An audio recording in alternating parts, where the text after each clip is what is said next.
High friends, welcome to யாஷிகர். நம்மளோட ஜீல என்னடா இது அடுத்தடுத்து ஹீரோ, ஹீரோயின் 2 பேருமே விலகல் அப்படிங்கிற மாரி, விலகல் அப்படிங்கிறத தாண்டி இது புதுசா ஒரு ஸ்டோரி. அதாவது மாரி 2 அப்படிங்கிற மாரி ஏதாவது ட்ராக் வந்து கொண்டு போறாங்களா என்னன்னு தெரியல. ஆதர்ஷ் இவர பத்தி உங்க எல்லாருக்குமே தெரியும். மாரி சீரியல்ல ஹீரோவா ப்ளே பண்ணிட்டு இருக்காரு இதுவரைக்கும். 800+ எபிசோட்ஸ் வந்து இதுவரைக்கும் அவர் வந்து பண்ணிட்டு இருக்காரு. I still remember this first day shoot அப்படின்னு சொல்லி 3 இயர்ஸ் பேக் அப்படின்னு சொல்லி போஸ்ட் பண்ணியிருக்காரு. Happy with my 800 episodes milestone அப்படின்னு சொல்லியிருக்காரு. Thank you team Maari for the wonderful journey and some amazing memories that I will cheers for a long time அப்படின்னு சொல்லியிருக்காரு. With entertain you all with something new soon அப்படின்னு சொல்லியிருக்காரு.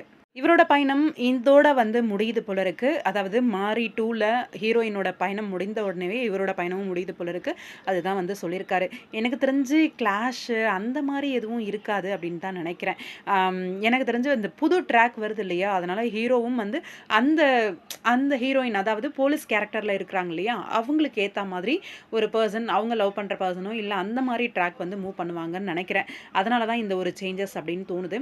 ஆனா ஒரே நேரத்துல hero, heroine 2 பேருமே சீரியல்ல இல்லாம, சீரியல எப்படி ரன் பண்ண முடியும்? அந்த அளவுக்கு அந்த ரசிகர்கள் ஃபுல்லாவே வந்து போயிருவாங்களே! அப்படி இருக்கும்போது எப்படி இவங்க வந்து மெயின்டெயின் பண்ணி கொண்டு போக முடியும் டிஆர்பிய? அப்படிங்கிற ஒரு பெரிய கேள்விக்குறி வந்து இப்ப மாரி 2க்கு இருக்கு.